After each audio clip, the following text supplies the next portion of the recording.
ముందు municipal chairperson వ్యక్తిగత కారణాల వల్ల ఆవిడ రాజీనామా చేయడం ద్వారా భర్తీ ఖాళీగా ఉన్న ఈ యొక్క చైర్మన్ పదవికి మళ్ళీ ఒక ఎలక్షన్ కమిషన్ నోటిఫికేషన్ ఇవ్వడం ద్వారా మళ్ళీ ఈ యొక్క ఎలక్షన్ని ఏర్పాటు చేయడం జరిగింది. ఇంతకుముందు మరి వైఎస్ఆర్సీపీ పరిపాలన ఉన్నప్పుడు వారి పరిపాలనకు విసిగిపోయిన కౌన్సిలర్లంతా కూడా ఎలక్షన్కు ముందే పార్టీ తెలుగుదేశం పార్టీ వైపు మొగ్గు చూపడం జరిగింది. వాళ్ళు పార్టీలో రిజైన్ చేసి కౌన్సిలర్గా వాళ్ళు ఇక్కడ పార్టీలో జాయిన్ అవ్వడం అయింది. తర్వాత ఎన్డీఏ కూటమి ప్రభుత్వం వచ్చాక కూడా కొంతమంది మళ్ళీ పార్టీలోకి జాయిన్ అవ్వడం జరిగింది. కానీ చేసి అంటే కౌన్సిలర్గా కొనసాగుతున్నారు, పార్టీలకి రిజైన్ చేసి వాళ్ళు ఇక్కడ తెలుగుదేశం పార్టీలో మాకు మద్దతు తెలపడం జరిగింది. ఇప్పుడు మన డివి రమేష్ గారు హిందూపూర్ మున్సిపాలిటీకి 22వ చైర్పర్సన్గా అంటే ఎన్నికవ్వడం చాలా సంతోషించదగ్గ విషయం. అంటే అటు కౌన్సిలర్లు వాళ్ళంతా కూడా ఏదో అభివృద్ధి చేసిన అభివృద్ధి ఈ గత 5 ఏళ్లలో ఎంత జరిగింది శూన్యం. కాబట్టి వాళ్ళు ఎంతో భాగస్వామ్యం పంచుకోవాలి అన్న తపనతో వాళ్ళు వేసిన ఓట్లు ఎవరైతే ప్రజానికం వాళ్ళని గెలిపించారో వాళ్ళందరికీ న్యాయం చేయడం కోసమని వాళ్ళు ఇందులో భాగస్వామ్యం పంచుకోవడానికి మరి ఇందులో ఈరోజు డి రమేష్ గారిని ఎన్నుకోవడం జరిగింది. అలాగే ఈ యొక్క మున్సిపాలిటీ అభివృద్ధి కోసం అలాగే అంటే హిందూపురాన్ని ఎంతో అందంగా తీర్చిదిద్దడం కోసం రహదారుల యొక్క వెడల్పులు చేయడం అయితేనేమి లేకపోతే ప్రతి ఇంటికి కూడా నీటి సౌకర్యాన్ని అందజేయాలన్న లక్ష్యంతోనే మొదటి నుంచి ఉన్నాం, దానికే కట్టుబడి ఉన్నాం.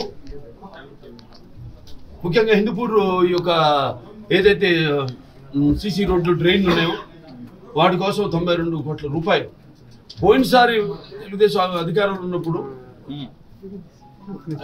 ఇక్కడ మన చైర్పర్సన్ ఉన్నప్పుడు అప్పుడు మనం 65 కోట్ల రూపాయలు మనం స్పెషల్ డెవలప్మెంట్ ఫండ్ కింద సీఎం గారు అప్పుడు చంద్రబాబు నాయుడు గారు ఆయన 65 కోట్లను 66 కోట్లను శాంక్షన్ చేయడం జరిగింది. మళ్ళీ రివర్స్ టెండరింగ్ అని ప్రభుత్వం మారాక క్యాన్సిల్ చేయడం జరిగింది. ఆ తర్వాత ఏది ఒక్క అభివృద్ధి కూడా జరగలేదు ఇక్కడ హిందూపూర్లో. సో అప్పుడు 62 కాస్త 66 కాస్త ఇప్పుడు 92 కోట్లు అయింది. మళ్ళీ పెరిగింది అంటే మెటీరియల్ ఇవన్నీ ధరలు పెరగడం, దానికి అనుగుణంగా టోటల్ కాస్ట్ ఆఫ్ ఇది కూడా పెరగడం జరిగింది, ఎస్కలేషన్ అవ్వడం జరిగింది. ఇవాళ 92 కోట్లు. మనం కూడా ముఖ్యమంత్రి గారిని కలిసినప్పుడు అది ఫైల్ అక్కడే ఉంది, ఫైనాన్స్ డిపార్ట్మెంట్లో ఉంది. సో వెంటనే దాన్ని ఇమీడియట్గా శాంక్షన్ చేస్తానని చెప్పారు ఆయన ఎస్జీఎఫ్ కింద. అలాగే ఏదైతే ఈ ప్రతి వార్డు కూడా నీళ్లు అందించాలి, అంతర్గత పైప్ లైన్ ద్వారా నీళ్లు అందించాలని మరొక 120 కోట్ల రూపాయల ఇంకొక డిపిఆర్ ప్రిపేర్ చేసి పంపడం కూడా జరిగింది. అది కూడా ఫైనాన్స్ డిపార్ట్మెంట్లో ఉంది, అది కూడా త్వరగతిన మంజూరు అవుతుంది. శరవేగంగా ఆ పనులు కూడా మొదలు పెడతాము. అలాగే మన ఏదైతే డంపింగ్ యార్డ్ ఉందో దాన్ని కూడా ఇప్పుడు ఏదైతే బిట్ కాలేజ్ ఉందో అక్కడికి మొత్తం డంపింగ్ యార్డ్ని అక్కడికి షిఫ్ట్ చేసి మొత్తం ఈ నగరాన్ని ఎటువంటి పారిశుద్ధ్యం లేకుండా కఠినమైన చర్యలు తీసుకోవడం జరుగుతుంది. ఇంకా ముందు ఇంకా ప్రతి ఈ యొక్క హిందూపురం పట్టణాన్ని అతి సుందరంగా తీర్చడానికి అయితేనేమి మిగతా అన్ని సౌకర్యాలు కలగజేయడానికి ఈ కాకుండా ఈ 92 120 కోట్లు కాకుండా ఇంకో 100 కోట్ల రూపాయల ప్రపోజల్స్ పంపించడం కూడా జరిగింది. అది కూడా శరవేగంగా మనకి ఆమోదం వస్తుందని తెలియజేయడానికి ఎంతో సంతోషిస్తున్నాను. మొన్ననే సీఎం గారిని ఇక్కడ హైదరాబాద్లో కలిసినప్పుడు కూడా వెంటనే ఈ పని మీద వెళ్తున్నాం, సో వెంటనే మీ యొక్క సహాయ సహకారాలు ఆయన ఎక్కువగా ఎప్పుడు ఒక హిందూపురం అంటే ఒక ప్రత్యేకమైన, ఎందుకంటే ఆయన కూడా చెప్పారు మొన్న, ముఖ్యంగా మా బాలయ్య కాదు అక్కడ అది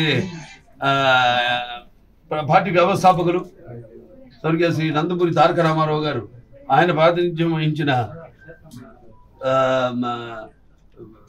కాన్స్టిట్యుయెన్సీ, అలాగే అది కాకుండా కూడా భౌగోళికంగా ఎంతో మంచి భవిష్యత్తు ఉన్న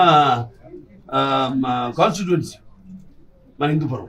పక్కనే ఎయిర్పోర్ట్ ఉండడం కానీ, లేకపోతే ఆనాడు నాన్నగారు ప్రారంభించిన పారిశ్రామిక వాడైతేనేమి, లేకపోతే తర్వాత చంద్రబాబు నాయుడు గారు ఏదైతే అనుసంధానం చేసి ఒక హెచ్ఎన్ఎస్ఎస్ నీళ్లు అందించడం అయితేనేమి, అభినవ భగీరథుడు ఆయన, అలాగే కియా లాంటి పరిశ్రమలు రావడం అయితేనేమి, ఇప్పుడు ఇంకా ఎన్నో పరిశ్రమలు ముందుకు వస్తున్నాయి, చర్చలు జరుగుతున్నాయి వాళ్ళతో, వాళ్ళకి కావాల్సిన అవసరాలు ఏంటి వాటిలన్నింటినీ కూడా.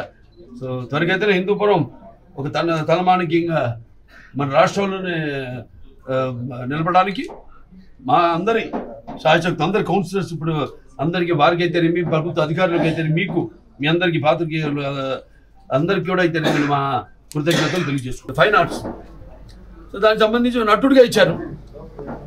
సరే నటుడిగా నాకు ఇంకా సంతృప్తి నేను చెందలేదు, ఇంకా ఎంతో ఉంది. నేను అన్నాను చాలామంది ఏదో పక్కదారి పట్టినప్పుడు ఏదో కర్మనుగు అవుతున్నప్పుడు అప్పుడు ఏదో కొంచెం ట్రాక్ మార్చడం, క్యారెక్టర్ ఆర్టిస్టులుగా కానీ అలా లేదు. ఇది నేను 4వ హిట్ నా ప్రేక్షక దేవుళ్ళు, నా అభిమానులు అయితేనే నాకు ఇవ్వడం ఇంకా నాలో కసిని పెంచింది. సో అంతే అంటున్నాను, అందుకే అన్నాను నా 2 innings ఇక్కడ మొదలైందని. So thanks. నేను నటించిన రకరకాల పాత్రలు, అది మరి ప్రజలే దానికి ఆమోదం వేశారు. ప్రతి పాత్ర నాకు ఛాలెంజ్గా ఉండేది, నాకు ఎవరు ఛాలెంజ్ కాదు, ఆ పాత్రే నాకు, ప్రతి పాత్ర ఛాలెంజ్ నాకు.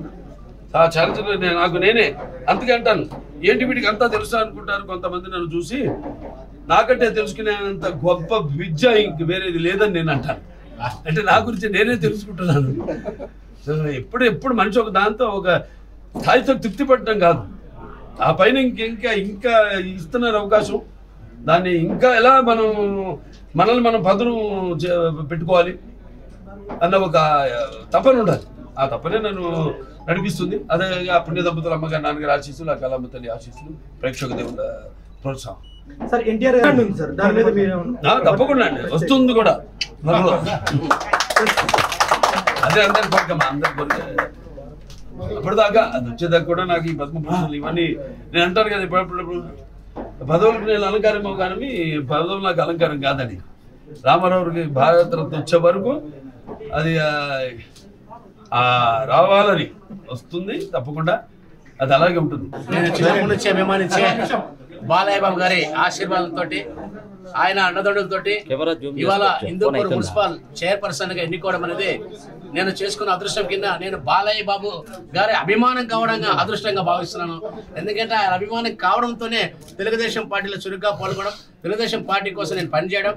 బాలయ్య అంటే ప్రాణం, బాలయ్య అంటే మాకు ఆరాధ్యం, బాలయ్య లేనిది వ్యర్థం మా జీవితం. కాబట్టి మా జీవితం బాలయ్యకు అంకితం. కాబట్టి బాలయ్య గారి ఆశీస్సులతోటి మేము ఈ మున్సిపల్ కౌన్సిల్ అందరి సహకారంతో, మా ఎంపీ గారు పారిశ్రామిక సహకారంతో, తప్పకుండా కౌన్సిల్ సహకారంతో తప్పకుండా బాలయ్య గారు ఆదేశాల మేరకు హిందూపురాన్ని అభివృద్ధి చేస్తాం, వేగవంతంగా అభివృద్ధి చేస్తాం. అదేవిధంగా ఎక్కడ కూడా అవినీతి లేని సమాజాన్ని నిర్మించాలని బాలయ్య సంకల్పం నెరవేరుస్తూ ఆయనకి ఎప్పుడు కూడా ఇంత మచ్చ రాకుండా మా కౌన్సిల్ పనిచేస్తుందని కూడా ఈ సందర్భంగా మీకు తెలియజేస్తున్నాను. జై బాలయ్య, జై బాలయ్య అంటే జై బాలయ్య నినాదం కాదు, అది మా జీవన విధానం. కాబట్టి ఆయన అనుకున్న క్రమశిక్షణ, ఆయన అనుకున్న తీరులో మేమంతా పనిచేసి ఆదర్శంగా ఉంటామని కూడా ఈ సందర్భంగా తెలుసు. బాలయ్య బాబు గారికి ప్రత్యేకంగా హృదయపూర్వకంగా మనస్ఫూర్తిగా ధన్యవాదాలు తెలియజేస్తున్నాను. నాకు ఈ పేరు అవకాశం కల్పించినందుకు ఆశీర్వదించాలని కోరుతున్నాను. మరిన్ని వీడియోస్ కోసం ఛానల్ ని సబ్స్క్రైబ్ చేయండి. లేటెస్ట్ అప్డేట్స్ కోసం వాట్సాప్ ఛానల్ ని ఫాలో అవ్వండి. ఆ లింక్ డిస్క్రిప్షన్ లో ఉంది.